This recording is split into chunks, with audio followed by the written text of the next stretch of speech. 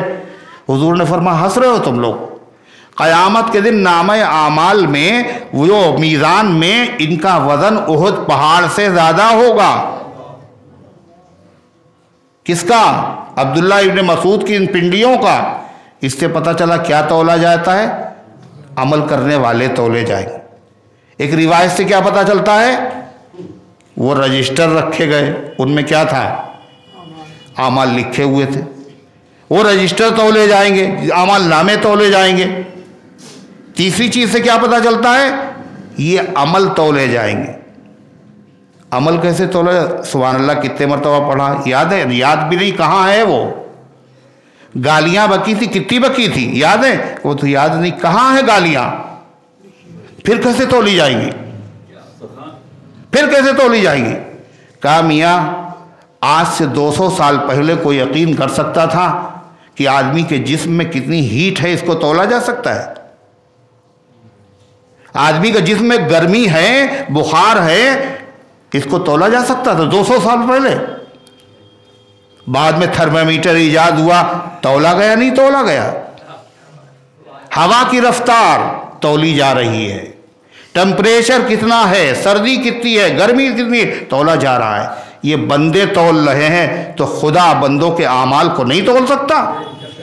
یہ بندوں کے اعمال تولے جائیں گے. کیسے تولے جائیں گے؟ کہا ان کو اللہ شکلیں عطا فرمائے گا. اچھے اعمال کو خوبصورت شکلیں عطا کرے گا اور برے اعمال کو بری شکلیں عطا کرے گا. جس آدمی نے زکوٰۃ نہیں دی ہے، زکوٰۃ نہ دینا برا کام ہے، اللہ اس کو کیا شکل دے گا؟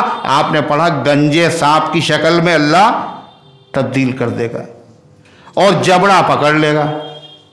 پوچھا جائے گا کون ہو تم؟ کہے گا انا کنزکا انا مالکا، میں تمہارا مال و خزانہ ہوں، تم نے زکوٰۃ نہیں دی. یہی نیک اعمال قبر میں آئیں گے جب سب لوگ چھوڑ کر کے چلے آئیں گے. ماں باپ، بھائی بہن اور دوست احباب سب اکیلے وہاں ہیں. وہاں کون ہے ساتھ میں؟ اچھے اعمال خوبصورت شکل میں آئیں گے اور کہیں گے غمزدہ نہ ہو، سب چلے گئے، ہم نے تمہارا ساتھ نہیں چھوڑا، ہم تمہارے ساتھ میں ہیں. قبر میں مونس اور غمخوار بنیں گے. میدان محشر میں اچھی شکل میں آئیں گے. اللہ تخافوا ولا تحزنوا، میاں ڈرو نہیں، رنجیدہ مت ہو، آج تو وعدہ وفائی کا دن ہے، آج تو بدلے کا دن ہے. اچھے اعمال اچھی شکل میں آئیں گے. برے اور اچھے اعمال آدمی کے لیے سواری بن جائیں گے. کیا بنیں گے؟ سواری. کہاں سے گزرنا ہے؟ پل صراط کے اوپر. کیسا پل صراط ہے؟ جیسے گومتی کا پل. کیسا ہے؟ بال سے زیادہ باریک، تلوار سے زیادہ تیز، سخت ترین اندھیرا، سب کو گزرنا ہے. نبی ولی کوئی بچے گا نہیں. اس اندھیرے میں گزرنا ہے. کیسے گزریں گے؟ کَسَمِّنُوا ضَحَایَاكُمْ هِیَ عَلَى الصِّرَاطِ مَتَاعَکُمْ، قربانی کے جانوروں کو موٹا کرو. یہ کیا ہوں گی؟ یہ تمہاری پل صراط پر سواری. خالی یہی سواری نہیں، ہر نیک عمل سواری بن جائے گا. کیسے؟ نماز بن جائے گی سواری.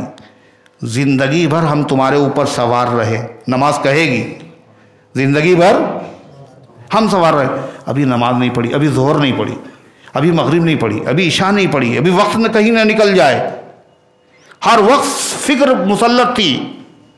زندگی بھر ہم تمہارے اوپر سوار رہے اور آج ہم تمہیں اپنے اوپر سوار کریں. فکر نہ کرو، پل صراط سے ہم گزار دیں. روزے کی فکر ہے، زکوٰۃ کی فکر ہے، حج کی فکر ہے. اور جو برے اعمال ہوں گے وہ بری شکل میں آئیں گے اور کیا کہیں گے؟ زندگی بھر تو تم ہمارے اوپر سوار رہے. زنا، چوری، گانے، فحش بے حیائی کے کام سب اچھے لگتے تھے تمہیں، اور آج ہم تمہارے اوپر سوار. ایک تو خود ہی اپنا بوجھ، اوپر سے گناہوں کا گٹھر، پل صراط سے گزرنا. یہ ہوگا. اللہ تعالی ہم سب کے حال پر رحم فرمائے. اللہ فرماتا ہے وَأَمَّا مَنْ خَفَّتْ مَوَازِينُهُ وَأَمَّا مَنْ ثَقُلَتْ مَوَازِينُهُ فَهُوَ فِي عِيشَةٍ رَاضِيَةٍ. جس کا نیکیوں کا پلہ جھکا ہوگا وہ پسندیدہ عیش میں ہوگا، یعنی ایسی نعمتوں میں ہوگا جو نعمتیں اس کا کہنا مانیں گی. اتنا اونچا تخت ہوگا جیسے زمین سے آسمان. اس تخت پہ بیٹھنا ہے. کیسے بیٹھے گا جنتی؟ چڑھے گا کیسے؟ کہ جیسے چڑھنے کا ارادہ کرے گا وہ نیچے ہو گیا, اوپر چلا گیا, پھر وہیں پہنچ گیا. بڑے لمبے درخت ہیں, پھل لگے ہوئے ہیں. جنتی نے ارادہ کیا, وہ جھک گئے. یہ کیا ہے؟ فی عیشت راضیہ, پسندیدہ عیش میں ہوگا. اللہ تعالیٰ فرماتا ہے وَأَمَّا مَنْ خَفَّتْ مَوَازِينُهُ, اور جس کے نام اعمال کا پلہ ہلکا ہو جائے گا, فَأُمُّهُ ہاویہ, اس کی ماں ہاویہ ہے. ماں ہاویہ ہے. ماں کسے کہتے ہیں؟ ماں.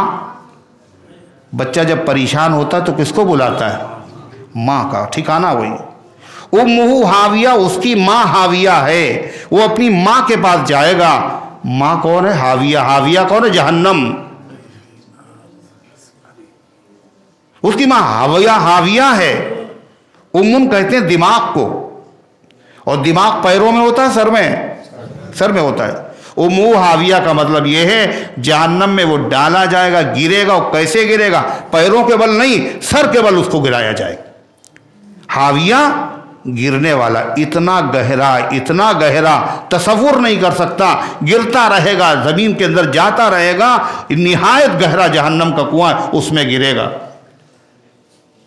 فَأُمُّهُ ہاویہ, اس کا ٹھکانہ ہاویہ ہے. حدیث میں آتا ہے جب کوئی مر جاتا ہے, مرے گے تو ہم سب لوگ, کون رہا زندہ؟ تو وہ لوگ جو پہلے مر چکے ہیں وہ اس کی روح سے پوچھتے ہیں, جیسے وہ آئے روح انتظار میں, پھر کہتا ہے رَوِّحُوا أَخَاكُمْ, میاں ابھی آیا بیچارہ غم سے, دنیا کے غم اٹھا کر تھوڑی دیر آرام کر لینے دو. پھر اس سے پوچھتے ہیں فلاں کا حال کیا ہے؟ اور میاں فلاں کا حال کیا ہے؟ کہتے ہیں ارے فلاں کا تو انتقال ہو گیا, یہاں نہیں آیا وہ. اِنَّا لِلَّهِ وَإِنَّا إِلَيْهِ رَاجِعُونَ, لگتا ہے وہ ہاویہ میں گیا. یہاں جب نہیں آیا تو کہاں گیا وہ؟ ہاویہ میں گیا.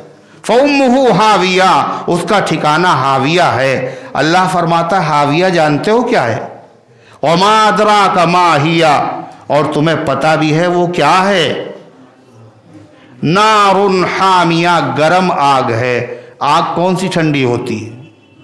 بولو, آگ ٹھنڈی بھی ہوتی کوئی؟ آگ تو گرم ہی ہوتی ہے. پھر اللہ کہہ رہا ہے نارن حامیہ, گرم آگ. مطلب دنیا کی آگ گرم نہیں ہے, جہنم کی آگ کے مقابلے میں یہ ٹھنڈی ہے, وہی گرم ہے. گرم کہے جانے کے لائق وہی ہے. آپ نے فرمایا تمہاری آگ جہنم کی آگ کے مقابلے میں 70 گنا. صحابہ نے کہا ایک ہی کافی تھی. آپ نے فرمایا 69 درجہ زیادہ. فرمایا 1000 سال تک تو اسے دھوکایا گیا تو سرخ ہو گئی. 1000 سال تک پھر کیا ہوا؟ سفید ہوئی, پھر کالی ہو گئی. اس کو 2 مرتبہ بجھایا گیا تب یہ استعمال کے لائق ہے. اگر 2 مرتبہ نہ بجھایا گیا ہوتا تو انسان اس کو برداشت نہیں کر سکتا تھا. اس قدر خطرناک ہے. فرمایا جہنم شکایت کر رہی اللہ سے, اے اللہ ہم تو جلے جا رہے ہیں, ہمیں اجازت دے دیے, ہمارے اندر آگ لگی ہوئی ہے. اللہ نے کہا تمہیں 2 سانسیں لینے کی اجازت ہے, ایک باہر پھینکو ایک اندر سے. جب باہر پھینکے تو دنیا میں گرمی, اور اندر پھینکے تو دنیا میں سردی. فرمایا ابردوا بالظہر فإن شدۃ الحر من فی جہنم, ظہر کی نماز ٹھنڈا کر کے پڑھا کرو. اس لیے گرمی کی جو شدت ہے یہ جہنم کی سانس کی وجہ سے ہے. اس کی سانس میں اتنی گرمی ہے, سوچئے جہنم میں گرمی کیسی ہوگی. اللہ ہماری اور آپ کی ہر امتی کی حفاظت فرمائے. اللہم صلی. محمد عثمان عرفی, ان کی طبیعت بہت خراب ہے, برین ہیمریج ہو گیا ہے. پہلے سے ان کے جو ہے وہ فالج کا اٹیک ہوا تھا, اب یہ اسپتال میں ایڈمٹ ہیں. والد کا بھی انتقال ہو چکا ہے. محلے کے ہیں, اللہ سے دعا کیجیے اللہ ان کے حال پر رحم فرمائے, اور تمام بیماروں کو اللہ شفا عطا فرمائے. محمد طلحہ صاحب کی طبیعت خراب ہے, جنرل اسٹور والے, اللہ تعالیٰ ان کو شفا عطا فرمائے اور امت کے تمام بیماروں کو شفا عطا فرمائے. محمد اکرم کا آپریشن ہونا ہے, اللہ آپریشن کو کامیاب فرمائے اور صحت و عافیت عطا فرمائے. ندیم کی طبیعت خراب ہے، اللہ تبارک و تعالیٰ ان کو بھی شفا عطا فرمائے اور امت کے تمام بیماروں کو شفا عطا فرمائے۔ اللہم صلی علی سیدنا ربنا آتنا فی الدنیا حسنہ وفی الآخرۃ حسنہ وقنا عذاب النار۔ اے اللہ ہم سب کی حاضری کو اپنی رحمت سے قبول فرما، ایمان کامل عطا فرما، اعمال صالحہ کی توفیق عطا فرما، نفس شیطان کے دھوکے سے، برے کاموں سے، بری باتوں سے اللہ ایک ایک امتی کی حفاظت فرما۔ اے اللہ جنت بھی برحق ہے، جہنم بھی برحق ہے، تیرا عذاب بھی برحق ہے۔ اے اللہ ہم سب تیرے عذاب سے پناہ مانگتے ہیں۔ اے اللہ ہم سب کو جنت والے کام کرنے کی توفیق عطا فرما، جہنم والے کاموں کی نفرت پیدا فرما، ان سے بچنے کی توفیق عطا فرما، عالم اسلام میں امن و امان قائم فرما۔ اے اللہ ہر قسم کی بلاؤں سے، وباؤں سے، امراض سے پوری امت کی حفاظت فرما۔ اے اللہ جہاں کہیں تیرے بندے پریشان حال ہیں، غیب سے ان کی مدد فرما، جو بیمار ہے شفا عطا فرما، جو حاجت مند ہے ان کی حاجتوں کو پورا فرما، جنہوں نے دعاؤں کے لیے کہا ہے یا ان کا ہم پر حق ہے یا وہ امید رکھتے ہیں مالک، ان سب کے نیک مقاصد میں کامیابی نصیب فرما، جو دنیا سے جا چکے ان سب کو معاف فرما، ہم سب کو اسلام پر زندہ رکھ، ایمان پر موت دے، ایمان والوں کے ساتھ حشر فرما، آمین یا رب العالمین۔